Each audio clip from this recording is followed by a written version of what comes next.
Okay, so definitely आज मिले हम लोग रिवीजन के लिए। कल आपका फाइनल बोर्ड्स का एग्जाम है, करेक्ट। तो स्टार्ट करेंगे मैथमेटिकल लॉजिक के साथ। आई थिंक बेसिक्स सारे बच्चों को क्लियर है, तो will be directly moving on to mathematical logic के लॉज के साथ, ठीक है। तो मैथमेटिकल लॉजिक, जो मैथमेटिकल लॉज हैं यहाँ पे, लॉजिक के जो लॉज हैं, आई थिंक काफ़ी बच्चों को प्रॉब्लम होते हैं, बट अगर आप थोड़ा सा अंडरस्टैंड करेंगे तो बहुत ही सिंपल लॉज हैं एंड आपकी वर्किंग इसके लिए यहाँ पे सिंपल रहनी ही चाहिए, ठीक है। सबसे पहले तो अगर आपको लॉजिक लॉज के बारे में जो फिट करना है वो ये है कि कौन से सीक्वेंस में कौन से लॉज आपको सबसे ज़्यादा काम आते हैं when you are simplifying the circuit, और you can say when you are simplifying the given questions और द गिवन स्टेटमेंट। बराबर है, आप समझ जाओ कि जो लॉज हमको सबसे ज़्यादा जो सीक्वेंस में काम आने वाले हैं वो है डोसा, फिर चटनी, फिर इडली, करेक्ट। अभी ये तो हमने याद रखने के लिए अंडरस्टैंड किया, ये याद रखने के लिए हमारा नाम है डोसा। बोले तो हम किसकी बात कर रहे हैं? डिस्ट्रीब्यूटिव लॉ की बात कर रहे हैं, करेक्ट। फिर चटनी बोले तो हम किसकी बात कर रहे हैं? कॉम्प्लीमेंट लॉ की बातें कर रहे हैं। एंड इडली बोले तो क्या? हम आइडेंटिटी लॉ की बातें कर रहे हैं, ठीक है। सो देख लेते हैं कि ये तीन लॉज जो हमको सबसे ज़्यादा काम आने वाले हैं while we are simplifying the given statements, while simplifying the given circuits. Now I think distributive law बच्चों ने हमेशा बचपन से सुना हुआ है, बराबर है। मैं थोड़ा सा कनेक्शन बैठाने की कोशिश करूंगा कि अभी तक आपने जो मैथ्स में सीखा है उसी चीज़ को अब यहाँ पे आप अपने इस लॉ को कैसे फिट करोगे। कैन आई से a इंटू बी प्लस सी क्या होता है? a इंटू बी प्लस क्या होता है? a इंटू सी, यस और नो?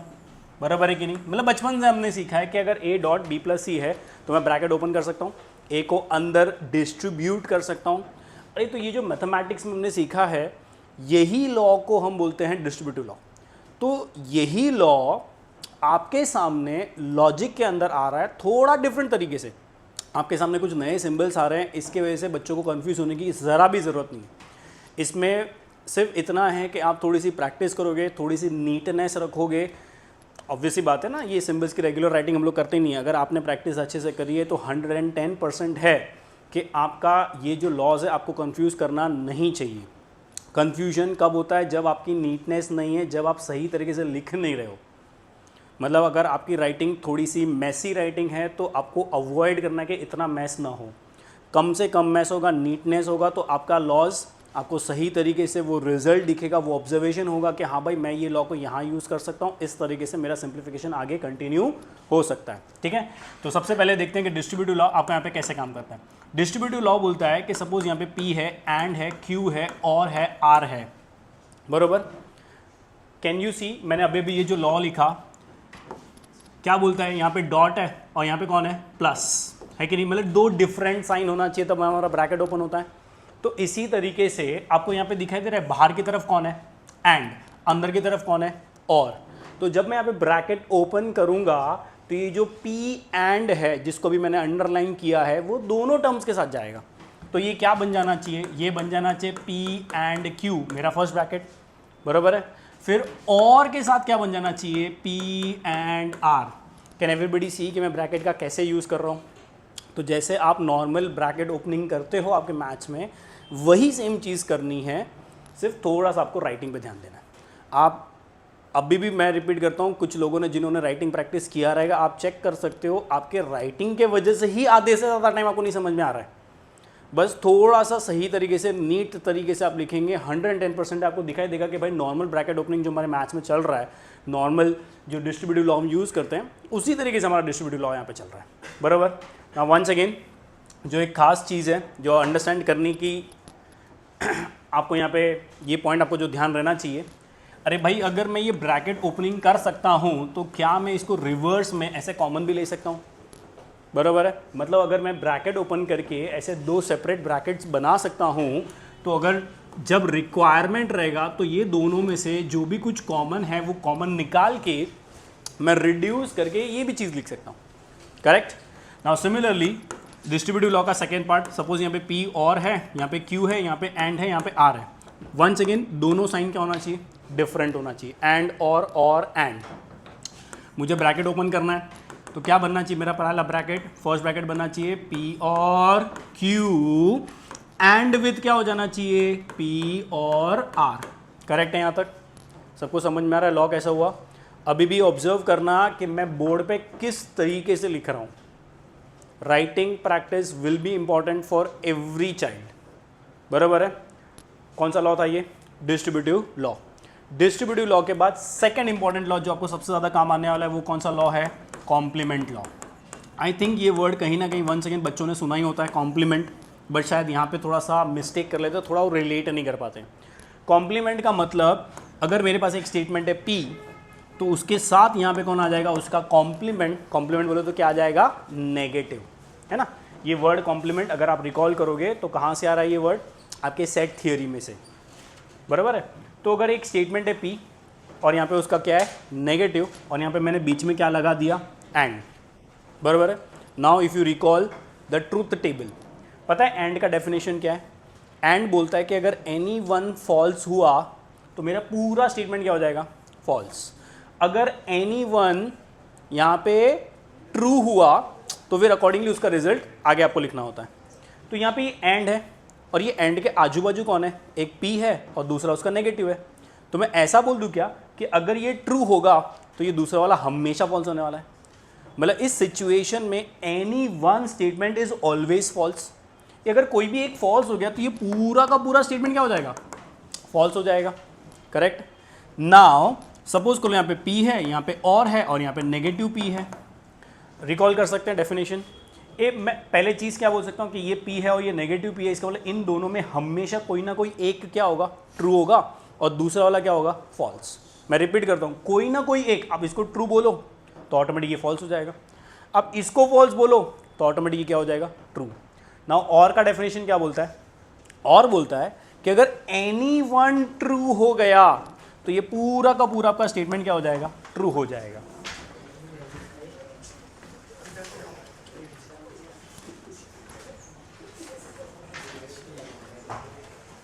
ठीक है बच्चे अभी क्या करें?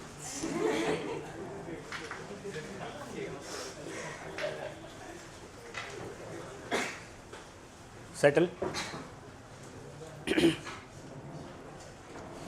पॉज हुआ ना वो? जेसन देखा तूने? स्टार्ट है अभी भी, पॉज नहीं हुआ? सच्ची रिकॉर्ड हो गया इतना सब बोल दिया मैंने? कट हुआ ना? अरे वो तो ठीक है बात में, बट क्यों इतना मेहनत करने का? मैं तो डायरेक्ट अपलोड नहीं करवा दूँ फटाफट। अभी कैसा चल रहा है? अभी भी चल रहा है? ठीक है रिकॉर्ड हो गया।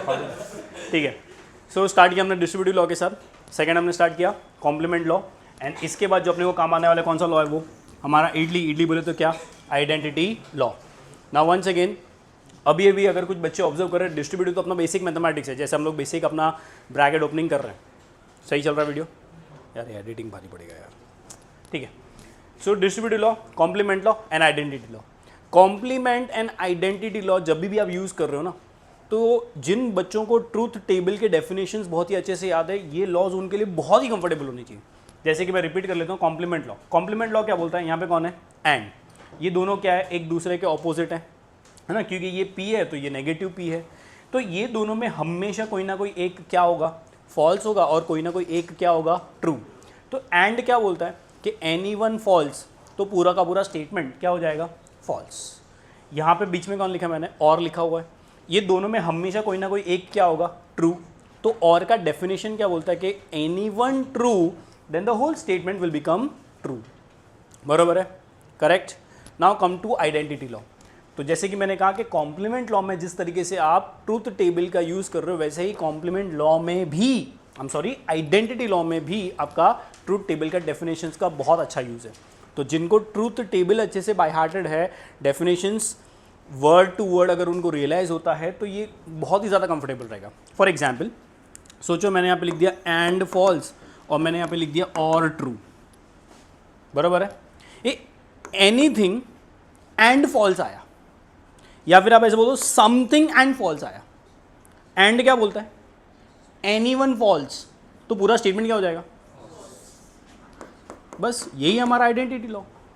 मतलब अब मैं यहाँ पे इस ब्रैकेट के अंदर कुछ भी लिख दूँ, मैंने P लिख दिया, मैंने Q लिख दिया, मैंने कोई भी बड़ा सा स्टेटमेंट डाल दिया, बट मैंने क्या देखा कि P एंड क्या आ गया, फॉल्स। अगर P एंड फॉल्स आ गया, एंड के साथ फॉल्स आ गया, तो पूरा स्टेटमेंट फॉल्स हो जाएगा। तो सिमिलरली मैं ऐसा बोल दूं क्या, एनीथिंग और ट्रू आया तो वो हमेशा ट्रू हो जाएगा। वही सेम चीज अभी भी हम लोग यहां पे बोल रहे थे बराबर है। सो अभी ये एनीथिंग मतलब यहाँ पे क्या आ सकता है, यहाँ पे P आ सकता है, यहाँ पे Q आ सकता है, आपको जो चाहिए वो आप रूल यहाँ पे मतलब उस ब्रैकेट में समथिंग के प्लेस में आप लिख सकते हो ना। इसी तरीके से सोचो कि यहाँ पे P है, यहाँ पे एंड है और यहाँ पे ट्रू है। अब ये एंड के साथ ट्रू आ गया ना, ये एंड के साथ फॉल्स आया तो मेरा पूरा स्टेटमेंट फॉल्स हो रहा है। तो एंड के साथ अगर ट्रू आ गया ना, तो what ever that statement is, वही मेरा आंसर होगा। सिमिलरली यहां पे और के साथ फॉल्स आ गया और यहां पे P है, और के साथ ट्रू आया तो मेरा पूरा स्टेटमेंट ट्रू हो रहा है। तो अगर और के साथ फॉल्स आ गया तो जो भी मेरा स्टेटमेंट है ना, वही मेरा आंसर आ जाएगा। क्या आ जाएगा, वही मेरा आंसर, बराबर है। So this is your distributive, this is your complement and this is your identity. So majority of the questions में जहां पे भी आपको सॉल्व करना है, जहां पे भी आपको सिंप्लीफाई करना है, रिड्यूस करना है आपके गिवन स्टेटमेंट्स को, तो पहले डोसा, फिर चटनी, फिर इडली आपको सबसे ज़्यादा काम आने वाले हैं, बराबर है। अपार्ट फ्रॉम दिस और भी थोड़े लॉज है, वो भी हम लोग देख लेते हैं जो अपने को दूसरे पार्ट्स में भी काम आ सकते हैं। जैसे कि सबसे पहले मैं यहाँ पे लिख देता हूँ कंडीशनल लॉ। कंडीशनल लॉ जिसको आप इम्प्लीकेशन लॉ भी बोल सकते हो, बराबर है। कंडीशनल लॉ का मतलब P single implication Q। P single implication को रिड्यूस करके क्या लिख सकता हूँ मैं, नेगेशन ऑफ P और Q। फिर there is something known as biconditional law. Biconditional law या फिर आप इसको बोलते हो डबल इम्प्लीकेशन लॉ, बराबर। डबल इम्प्लीकेशन मतलब क्या होना चाहिए, बोथ साइड एरो होना चाहिए, करेक्ट। प्लीज मेरे को कोई इसका आंसर कर सकता है, क्या हो सकता है, इसको रिड्यूस करके क्या लिख सकते हैं, यस इसको बोलेंगे P implies Q and Q implies P, correct. But क्या मैं इसको, इस ब्रैकेट को फर्दर मेरे ऊपर वाले रूल को यूज करके रिड्यूस कर सकता हूँ। मतलब मेरा पहला ब्रैकेट क्या बनना चाहिए, नेगेशन ऑफ P और Q and negation of Q और P। मतलब पहला वाला नेगेटिव और सेकेंड वाले के साथ एज इट इज, करेक्ट है। तो P single implication Q and P double implication Q, this are known as your conditional law and this is known as your biconditional law. इसके अलावा there is something known as what, associative law or you say associativity law. I think associative law हमने बचपन से देखा हुआ है। मतलब अगर मेरे पास P and Q and R है इस तरीके से, तो this is same as what, P and Q and R इस तरीके से। तो मैं ब्रैकेट्स को आगे पीछे कर सकता हूं अगर सब जगह हमारा कनेक्टिव सेम है तो। सिमिलरली P और Q और R is nothing but what, P और I am sorry this is nothing but P और Q और R। मैं रिपीट करता हूं, ब्रैकेट आगे पीछे कब कर सकते हैं हम लोग, जब सब जगह हमारे कनेक्टिव सेम है। मतलब ये सिर्फ एंड के साथ होगा और के साथ होगा, सिंगल एरो डबल एरो के साथ आप आगे पीछे नहीं कर सकते। You have to be careful with this one. This is your associative law. Associative law के बाद एक और लॉ जो डेफिनेटली आपको कुछ क्वेश्चंस में खास काम आ सकता है, that is your D Morgan's law. I think D Morgan's law हम लोग बचपन से देखते आ रहे हैं। That is what, negation of P and Q। क्या होता है negation of P and Q, negation of P और नेगेशन ऑफ Q। मतलब जब भी ये नेगेटिव साइन अंदर जाएगा सब जगह क्या हो जाएगा, साइन चेंज। एंड का क्या हो जाएगा, और का क्या हो जाएगा, एंड। मतलब नेगेशन ऑफ P और Q क्या बन जाना चाहिए, negation of P and negation of Q। इस तरीके से बन जाना चाहिए, करेक्ट है यहाँ तक। So this are the important laws जो आपको डेफिनेटली काम आने वाले हैं। इसके अलावा एक छोटा सा लॉ आपके टेबल में टेक्स्ट बुक में दिया गया है फॉर रेफरेंस, आप उसको रीड कर लो, याद कर लो, बट इतना ज़्यादा आपके एग्जाम में कोई भी क्वेश्चंस में वो यूज़ होता नहीं है। तो ये फाइनली हमने जो लॉ, ये जो सारी चीज़ें स्टडी की, उसको यूज़ कैसे करना है और एक लॉजिक सर्किट का अच्छा सा क्वेश्चन उसके साथ डिस्कस कर लेते हैं, सो दैट मैथमेटिकल लॉजिक के लॉस के साथ हम लोग स्टॉप कर सकें, बराबर है। तो मैंने एक क्वेश्चन ऑलरेडी सिलेक्ट किया हुआ है, तो वो क्वेश्चन मैं कॉपी पेस्ट कर लेता हूँ पहले।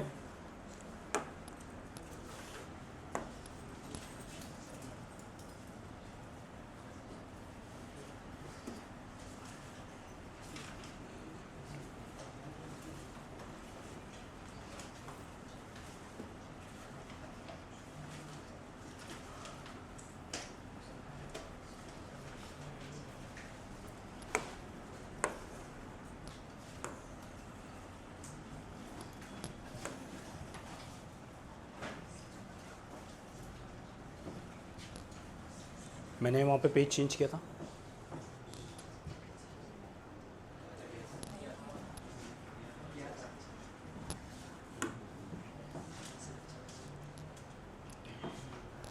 ठीक है, तो ये आ गया मेरे पास एक सर्किट का क्वेश्चन। रीड कर लेते एक बार स्टेटमेंट क्या बोल रहा है। क्वेश्चन बोल रहा है कि given alternative arrangement for the following circuit so that the new circuit has minimum switches. अब लोगों को ना, एक्चुअली बच्चों को ये सोचने आना चाहिए कि भाई ऐसे क्वेश्चंस क्यों आ रहे हैं हमारे पास। आगे जाके जब बच्चे इंजीनियरिंग में, अभी आई थिंक एवरीबडी नोज के डेफिनेटली इंजीनियरिंग करने के लिए बैठे हैं, है ना। इंजीनियरिंग में बहुत सारी ब्रांचेज आती है, branches computer branch, electronic branch and बहुत सारे ब्रांचेस। कंप्यूटर में भी प्रोग्रामिंग चलती है, उसमें भी सर्किट्स बनते हैं। इलेक्ट्रॉनिक में भी जब आप आगे जाओगे तो क्या सीखने वाले हो, सर्किट सीखोगे। सो द पॉइंट इज़, जब हम फर्स्ट टाइम कोई सर्किट बनाते हैं या फिर किसी ने भी कभी ना कभी जो भी कभी फर्स्ट टाइम सर्किट बनाया रहेगा, तो ऐसे हो सकता है कि उस सर्किट में उसने कुछ अननेसेसरी चीज़ें या फिर कुछ एक्स्ट्रा चीज़ें यूज़ कर ली। सो वो एक्स्ट्रा चीज़ें क्या हम रिड्यूस कर सकते हैं। तो अभी इस क्वेश्चन का अगर आप मीनिंग समझो तो क्वेश्चन आपको ये समझा रहा है कि एक सर्किट हमने बनाया और उसमें टोटल कितने स्विचेस यूज़ हो गए, 6 स्विचेस। कितने स्विचेस यूज़ हुए, 6।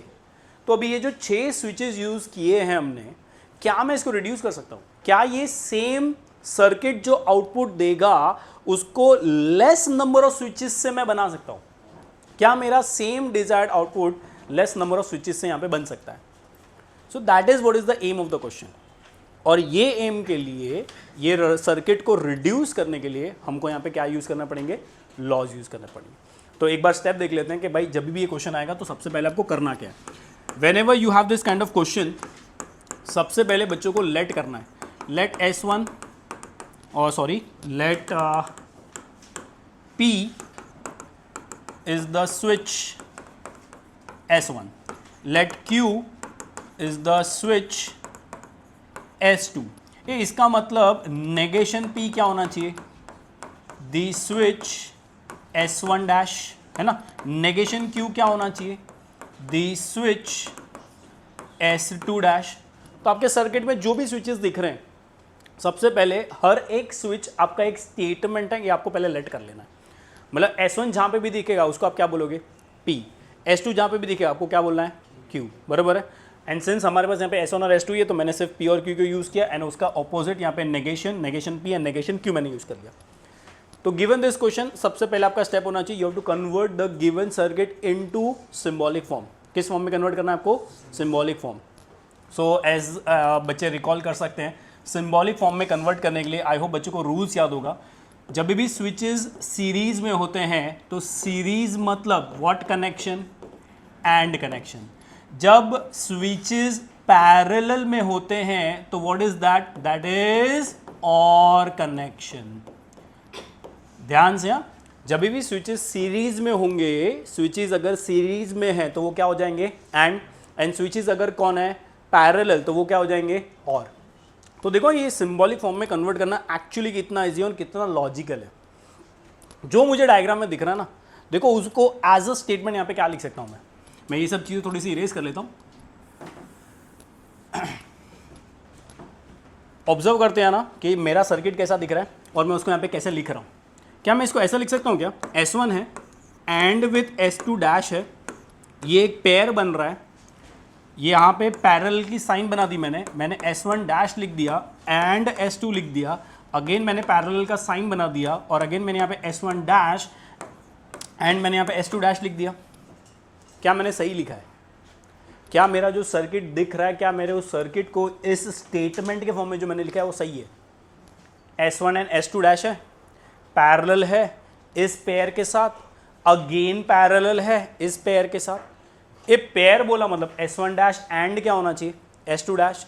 तो जहाँ पे भी हमारा एंड है वहाँ पे क्या आ जाएगा, सिंबल कंजंक्शन आ जाएगा, और जहाँ पे भी हमारा पैरेलल का साइन दिख रहा है वहाँ पे क्या आ जाएगा, डिसजंक्शन आ जाएगा। मतलब मैं ऐसा लिख सकता हूँ, therefore the required symbolic form is P and negation Q, और negation P and Q और negation of P and negation of Q. Can everybody see मैंने क्या किया? तो अगर आप अपने सर्किट को इतना सिंपल तरीके से लिख सकते हो तो आई थिंक उसको सिंबॉलिक फॉर्म में कन्वर्ट करना is not at all difficult. जो चीज़ मुझे यहाँ पे दिख रही है वही मैंने यहाँ पे डाल दिया। पैरेलल मतलब क्या? कनेक्शन। और एंड मतलब क्या? कंजंक्शन। सिंपल, जो यहाँ पे मैंने लिखा वही चीज़ मैंने यहाँ पे नीचे उसको सिंबॉलिक फॉर्म में कन्वर्ट कर दिया। सही है यहाँ तक? Any problems? ओके, क्या है हमारा aim? What is our aim? Aim है कि इसको रिड्यूस करना है। मतलब क्वेश्चन में ऑलरेडी मुझे कितने स्विचेस दिख रहे हैं? 6। मुझे ये चेक करना है कि क्या मैं इसको और रिड्यूस कर सकता हूँ। बराबर है? सो लेट अस सी कि इसमें लॉस कैसे यूज़ करेंगे अभी इसको रिड्यूस करने के लिए। क्या सबको स्टेटमेंट दिखाई दे रहा है? आपको अभी भी ये चीज़ ऑब्जर्व हो रही है कि मैंने किस तरीके से लिखा है, कितना स्पेस यूज़ कर रहा हूँ, सो दैट आपको क्लियर समझे कि कैसे रिड्यूस करते हैं। तो जैसे कि मैंने स्टार्टिंग में भी कहा, मैं वापस रिपीट करता हूँ, बच्चों को जब भी ये लॉज वाले क्वेश्चंस आप कर रहे हो तो आपको बहुत ही नीटली लिखना है, क्लियरली अच्छे से स्पेसिंग देके लिखना है, सो दैट आपको ऑब्जर्व हो, आपको ध्यान में आए कि भाई मैं कौन सा पेयर बना सकता हूँ, कैसे मेरे लॉज को यूज़ कर सकता हूँ। ठीक है? स्टार्टिंग में क्या बताया मैंने? कौन से लॉज सबसे ज़्यादा यूज़ होते हैं? पहले डोसा, फिर चटनी, फिर इडली। डोसा बोले तो कौन सा लॉ? Distributive law. फिर कौन सा लॉ? कॉम्प्लीमेंट। फिर कौन सा लॉ? आइडेंटिटी। सबसे ज़्यादा यही 3 यूज़ होने वाले हैं। अब डिस्ट्रीब्यूटिव, 1 सेकेंड, आप डिस्ट्रीब्यूटिव का दिमाग में लॉजिक फिट कर लो। डिस्ट्रीब्यूटिव का मतलब होता है सॉरी, ब्रैकेट ओपनिंग। बट मैंने वहाँ पे एरोज बना के बताया था, क्या हमेशा ब्रैकेट ओपनिंग का मतलब ही डिस्ट्रीब्यूटिव होता है? अगर मुझे ब्रैकेट ओपन करना है तो डेफिनेटली डिस्ट्रीब्यूटिव ऐसा होगा। बट अगर 2 बड़े बड़े ब्रैकेट कुछ ऐसे दिए हैं तो क्या मैं यहाँ से कॉमन लेके रिड्यूस कर सकता हूँ? अरे जब आप राइट टू लेफ्ट जाते हो ना तो इसको भी डिस्ट्रीब्यूटिव ही बोलते हैं। तो अब मुझे बताओ कि यहाँ पे ब्रैकेट ओपनिंग होने वाला है कि कुछ कॉमन लेके रिड्यूस हो सकता है? कॉमन लेके रिड्यूस हो सकता है। अब मुझे ये बताओ कि पहले 2 ब्रैकेट्स मुझे पकड़ने चाहिए कि सेकंड एंड थर्ड पकड़नी चाहिए? क्या पकड़नी चाहिए? सेकंड एंड थर्ड पकड़नी चाहिए। पक्का? श्योर? देख लो अच्छे से।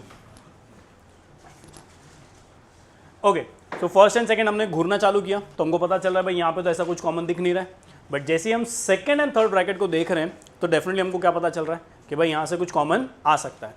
बच्चों को एडवाइस कि जब भी ऐसे सम कर रहे हो आपके साथ पेंसिल रखो, सो दैट आप एग्जैक्टली अंडरलाइन कर सको कि भाई आपको कॉमन क्या लेना है। क्या कॉमन दिख रहा है मुझे? ये दिख रहा है कॉमन, नेगेशन ऑफ पी। ये एंड के साथ पूरा कॉमन हुआ ना। देखो, this is very very important. Bracket opening के टाइम जो चीज़ मैंने अंडरलाइन की थी, अब वही चीज़ कॉमन लेने के टाइम देखो मैं कैसे अंडरलाइन कर रहा हूँ। तो सिर्फ नेगेटिव पी कॉमन नहीं है, नेगेटिव पी के साथ वो जो कनेक्टिव है वो भी आपका कॉमन है। सो इसको मैं कैसे लिख सकता हूँ? पहला वाला मेरा ब्रैकेट, ये मैंने this is P and negative Q as it is रखा, ये और एज इट इज रखा। एक बड़ा ब्रैकेट ओपन कर लिया मैंने नेगेटिव पी कॉमन ले लिया एंड कॉमन ले लिया, फिर एक छोटा सा राउंड ब्रैकेट ओपन कर दिया। क्या बचने वाला है राउंड ब्रैकेट के अंदर? क्यू और नेगेटिव क्यू बचने वाला है। सबको दिखाई दे रहा है? एवरीबडी? यस प्लीज, है ना? क्या कॉमन लिया मैंने नेगेटिव पी एंड कॉमन लिया ना। अरे तो क्या क्या चीज़ें बच गई? एक तो ये क्यू बच गया, एक ये और बच गया, और ये नेगेटिव क्यू बच गया ना। तो ये तीनों चीज़ें यहाँ पे आ गई सेकेंड ब्रैकेट में। Can everybody see this? तो ये क्या लॉ अप्लाई किया मैंने? Distributive law. जिस स्टेप पे आप ये लॉ यूज़ कर रहे हो आपको वो चीज़ वहाँ पे मेंशन करनी है। मैंने डिस्ट्रीब्यूटिव लॉ यूज़ कर लिया। अब आपको दिख रहा है बिकॉज मैंने डिस्ट्रीब्यूटिव किया, इस ब्रैकेट में दोनों ऑपोजिट स्टेटमेंट साथ में आ चुके हैं। मतलब एक अगर ट्रू है तो दूसरा डेफिनेटली कौन है? फॉल्स। कोई भी एक ट्रू होगा तो दूसरा वाला फॉल्स हो जाएगा। ये दोनों के बीच में कौन है? और क्या बोलता है? एनी वन ट्रू, तो the whole statement is true. मतलब ये जो ब्रैकेट है, ये P and negative Q as it is, ये और एज इट इज, ये आ गया नेगेटिव P एंड ये ब्रैकेट बन गया ऑलवेज ट्रू। और ये आंसर आया because of what? Complement law. अभी थोड़ी देर पहले हमने ये लॉ सीखा, कॉम्प्लीमेंट लॉ। दोनों नेगेटिव सॉरी दोनों ऑपोजिट स्टेटमेंट साथ में आ चुके हैं, बरोबर। अब आपको दिख रहा है यहाँ पे एंड के साथ ट्रू है। देखो ये रहा लॉ, हमने अभी भी सीखा था, ये रहा यहाँ पे। अगर एंड के साथ फॉल्स है तो पूरा स्टेटमेंट फॉल्स हो जाता है, बट अगर एंड के साथ ट्रू है तो जो भी यहाँ मेरा स्टेटमेंट है वही मेरा आंसर हो जाएगा। इसका मतलब ये एंड के साथ ट्रू है ना। अगर एंड के साथ ट्रू है तो ये रिड्यूस होके क्या बन जाना चाहिए, नेगेटिव p बन जाना चाहिए। और यहाँ पे p एंड नेगेशन q और सब कुछ एज इट इज। ये क्या बन गया मेरा, ये बन गया मेरा आइडेंटिटी लॉ, बराबर है। सही है यहाँ तक? क्या मेरा काम हो गया? क्यों मेरा काम नहीं हुआ? क्योंकि क्वेश्चन में उसने बोला था कि भाई रिड्यूस करना है, और कब तक, कहाँ तक रिड्यूस करना है, जब तक ओनली 2 स्विचेस ना बच जाए। कहाँ तक? 2 स्विचेस। तो मतलब बच्चों को अभी ये ध्यान देना है, बच्चों को ये ऑब्जर्व करने आना चाहिए कि क्या मैं इसके आगे भी कोई स्टेप कर सकता हूँ। तो सबसे पहले बच्चों को ये अंडरस्टैंड करना है कि यहाँ पे कौन है, एंड, और यहाँ पे कौन है, 2 डिफरेंट साइन है। अगर 2 डिफरेंट साइन है तो क्या मैं ब्रैकेट ओपनिंग कर सकता हूँ? यस, मैं ब्रैकेट ओपनिंग कर सकता हूँ। अगर कुछ बच्चों को इसको रीअरेंज करके लिखना है तो भी ओके, बट अगर उनको रीअरेंज नहीं करना है, उनको डायरेक्टली समझ में आ रहा है कि मेरी ब्रैकेट ओपनिंग कैसे होने वाली है, तो भी वो डायरेक्टली कर सकते हैं, बराबर। तो मैं सिंपल है, मुझे लग रहा है कि आई थिंक डायरेक्ट करेंगे तो भी ईजी रहेगा, कोई फ़र्क नहीं पड़ता। a इंटू बी प्लस सी बोलो या फिर b प्लस सी इंटू ए बोलो, तो ये जो चीज़ है ना, ये मेरे ब्रैकेट के अंदर जाने वाली है। मैंने उसको अंडरलाइन कर लिया। ये पहले किसके साथ जाएगा? p के साथ। तो मैं पहला ब्रैकेट लिख लेता हूँ, p और नेगेशन p। Any problem? सब लोगों को क्लियर दिखाई दे रहा है मैंने क्या किया, किसके साथ पेयरिंग किया मैंने, ये ब्रैकेट किया। तो अब क्या रहेगा, एंड एज इट इज रहेगा। अब क्या होना चाहिए सेकंड ब्रैकेट, नेगेटिव q और क्या होना चाहिए, नेगेटिव p। तो ये बन गया मेरा डिस्ट्रीब्यूटिव लॉ। सही बात है यहाँ तक? परफेक्ट। अब आपको दिख रहा है बिकॉज मैंने डिस्ट्रीब्यूटिव किया, ये ब्रैकेट में दिख रहा है क्या हो रहा है, देखो दोनों एक दूसरे के ऑपोजिट है। दोनों में हमेशा कोई ना कोई एक क्या होगा, ट्रू, और कोई एक क्या होगा, फॉल्स। ये मतलब ये दोनों के अंदर एनीवन तो हमेशा ट्रू है ना, एनीवन ट्रू, तो ये पूरा ब्रैकेट क्या हो जाएगा, ट्रू। क्यों? Because of this disjunction that is और। तो ये बन गया मेरा ट्रू, ये बन गया मेरा एंड, ये बन गया नेगेटिव q और नेगेटिव p। ये था मेरा कॉम्प्लीमेंट लॉ, बराबर है। अब आपको दिख रहा है वापस एंड के साथ क्या आ गया। ये अगर एंड के साथ फॉल्स आया होता तो ये पूरा स्टेटमेंट क्या हो जाता, तो ये एंड के साथ ट्रू है ना यहाँ पे, तो जो भी मेरा सेकंड ब्रैकेट होगा वही मेरा फाइनल आंसर होगा। मतलब this statement will be nothing but my final answer. मतलब ये बन गया मेरा रिड्यूस हो गया नेगेटिव q और नेगेटिव p। तो सक्सेसफुली हमारा ये जो पूरा गिवन सर्किट था, जिसको हमने सिंबॉलिक फॉर्म में कन्वर्ट किया, जिसमें 6 स्विचेस यूज हो रहे थे, हमने उसको रिड्यूस किया और कहाँ तक लेके आ गए, 2 स्विचेस तक लेके आ गए। सो ये लास्ट में कौन सा लॉ यूज़ कर लिया मैंने, आइडेंटिटी लॉ यूज़ कर लिया। सही है यहाँ तक? सो फर्स्ट गिवन सर्किट का क्वेश्चन, सर्किट जो भी है आपको ड्रॉ करना चाहिए, लेट करना है, p q r जो भी यूज़ होगा मेंशन करना है। You have to write down the symbolic form.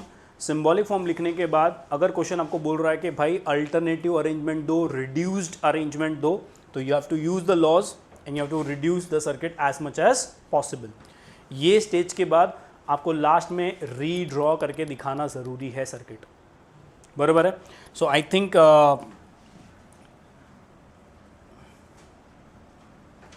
मैं इस चीज़ को यहीं पे कंप्लीट कर लेता हूँ।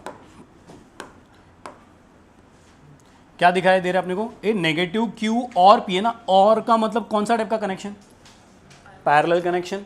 मतलब मुझे 2 स्विचेस लगाने और वो 2 स्विचेस कैसे होने चाहिए, पैरेलल होने चाहिए। तो मैं ऐसा बोल दूं क्या, 2 स्विचेस मेरे पास ऐसे आ जाएंगे, एक स्विच यहाँ पे आ गया, एक स्विच यहाँ पे आ गया, ये इसको कंप्लीट कर दिया। यहाँ पे मेरे पास बैटरीज आ गए, करेक्ट, और यहाँ पे मेरे पास लैंप आ गया। अब मैं रिपीट करता हूँ, यहाँ पे मैंने क्या लिखा है सबसे पहले, नेगेटिव क्यू लिखा है ना, और यहाँ पे कौन लिखा है, नेगेटिव पी। आई होप बच्चों को याद होगा कम्यूटेटिव लॉ करके होता है, आप ए इंटू बी बोलो कि बी इंटू ए बोलो, बात तो मतलब आपने नेगेटिव क्यू, आपने किसी ने S2 डैश पहले लिखा, S1 डैश बाद में लिखा तो भी चलेगा, किसी ने S1 ऊपर लिख दिया S2 नीचे लिख दिया तो भी चलेगा, both of them will be the correct answer. सही है, कंफर्टेबल, लॉज समझ में आ रहे हैं, राइट।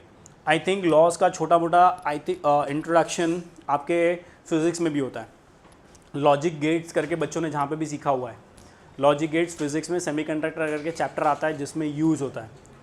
तो जिस तरीके से आपको एंड गेट और गेट जो सिखाया जाता है ये वही है, कुछ डिफरेंट नहीं है। तो वहाँ जो रूल्स यूज़ हो रहे हैं वही रूल्स यहाँ पे हो रहे हैं, या फिर मैं ऐसा बोलूँगा कि यहाँ जो रूल्स हैं वही रूल्स वहाँ पे हैं। सही है यहाँ तक, परफेक्ट। तो आई थिंक इसी के साथ हमारा लॉज का डिस्कशन कंप्लीट होता है, राइट है।